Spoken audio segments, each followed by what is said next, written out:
Although Shirley describes herself as an ordinary woman, she has experienced many and varied strange events throughout her life, starting in childhood. The most recent of these lasted a whole year, involving months of intense, extremely physical and frightening activity, which occupied her home and constantly followed her everywhere she went.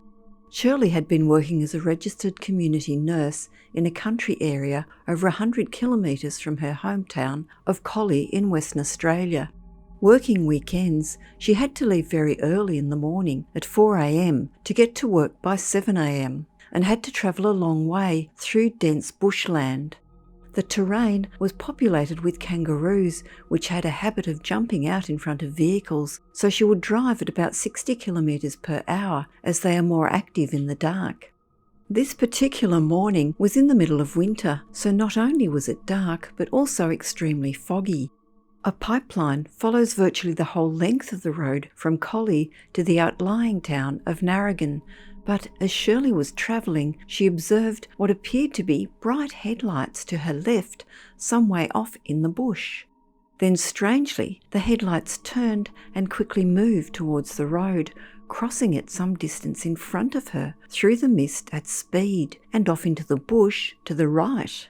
Shirley was shocked, as she knew that there was no road that crosses the pipeline at this point, and that the pipeline continued unbroken on the right side of the road. She knew that no vehicle could possibly drive straight across the road and disappear into the forest. The second incident occurred some months later when she was driving the same road. Again, she was travelling alone in the dark bush when another vehicle was approaching a little way off.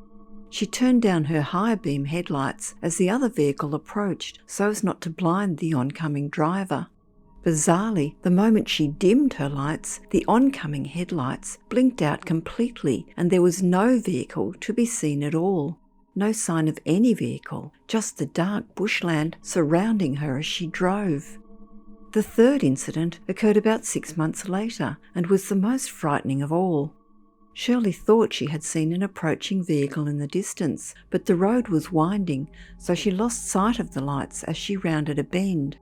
Strangely, she did not see the oncoming vehicle re-emerge as she continued to drive, but then suddenly became aware of an extremely bright light just above a tall group of trees off to the left-hand side of her car, but high up behind the tree canopy. She began to get very frightened, and her pulse and breathing began to race. She had to consciously concentrate on the road and try not to panic, given that she was all alone in the middle of nowhere in the dark bush. She kept driving while looking back to see if this light was following her, and to her great relief, it seemed to have gone. This was the extent of these mystifying encounters. However, from that night onwards, and for the next year, she was plagued by extreme poltergeist events that unfolded at her home. They began with loud rhythmic banging on her front verge at all hours of the night, as if someone was drumming on a council rubbish bin. This recurred over several weeks and became more regular. Shirley went out several times in the middle of the night to investigate, but there was never anyone to be seen, and at that stage she wasn't attributing any paranormal significance to the events. Over the course of these few weeks, the banging noise seemed to move closer to the front of her house, until one night the banging was on her wooden front veranda. The next night she was woken by extremely loud banging on the French doors of her bedroom that led to the veranda. This is where the occurrences began to be really terrifying. The following night, Shirley was jolted awake and found the lower part of her body was being levitated off the bed. She was able to yell out the words "stop" and "no," and whatever was assailing her immediately left the room, through the closed French doors and out onto the veranda, but then began loudly and rhythmically banging on the veranda floor.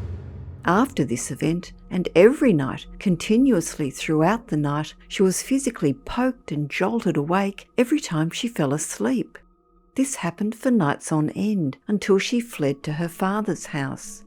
This escape was effective the first time, but of course she had to return home eventually, and the torment would continue again.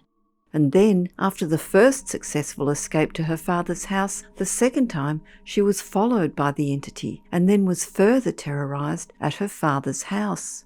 So eventually she just stayed at home. She had also been having to take her cat with her, who was also being terrorised. Apart from physically poking and shaking her, this unknown being would constantly jump on Shirley's bed or shake her bed, which is large and solid. The cat would be terrified and jump off the bed and run and hide. Another manifestation was extremely loud noises around her ceiling and cornices. Creaking, popping or pinging noises, as well as the incessant banging on her tin roof. Until then, she had lived peacefully in her lovely old house for 10 years, always very happy in the belief that it was not haunted in any way.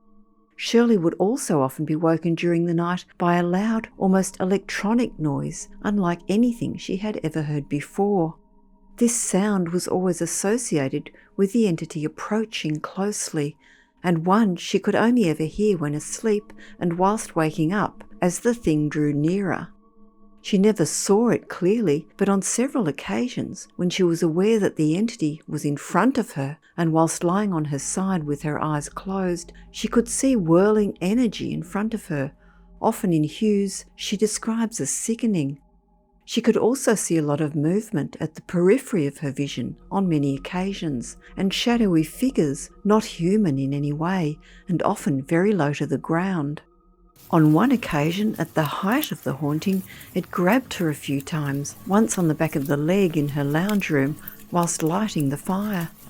More disturbingly, several times when she was attending clients in their own homes, it would grab her arm to let her know it was around. It also grabbed her cat on several occasions, causing her to jump wildly in fright, turning in mid-air. During this time, Shirley felt very helpless at being unable to protect her cat, as she had to leave her alone in the house when she went to work.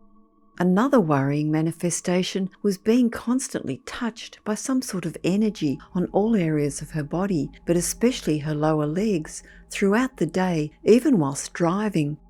The only way she felt able to explain it was like something had been able to attach itself to her etheric body and make her aware of it in her energy field wherever she went. After several months of this, Shirley asked her neighbour if he had heard any strange noises at night, and he confirmed that he had heard some loud rhythmic banging noises back when they had started on the verge, but he was also mystified as to their cause. Shirley even experienced loud banging on her nursing car when she was parked at her clinic on one occasion. At the height of the activity, she had a First Nations person in her clinic for wound care, and loud rapping occurred on the clinic door.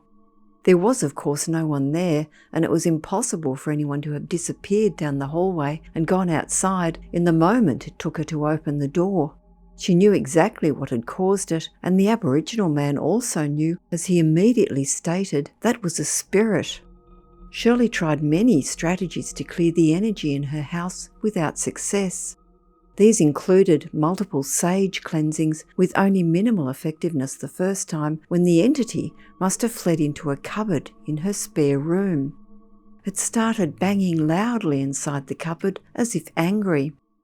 She opened the cupboard and directed the smoke in there also, but the phenomenon would just come back after the smoke had cleared. Shirley also paid a prominent medium in Western Australia, Anthony Grizelka, to come to her house. He stated that he probably couldn't help her and immediately asked her if she had experienced any UFO events in the recent past. He stated that the UFOs seemed to be extremely interested in her, and her reply to him was that she was none too pleased about this unwanted attention. She also had a paranormal investigative team come and spend a night in her house. They recorded some voice data and orbs on film and a lot of movement, as their sensors were set off continuously, but this did not help. She also asked the local Catholic priest to cleanse her house, although she is not Catholic but was becoming desperate. This actually made matters worse. Whether extraterrestrial or poltergeist, Shirley's pernicious entity seems to have finally backed off after plaguing her life for a year.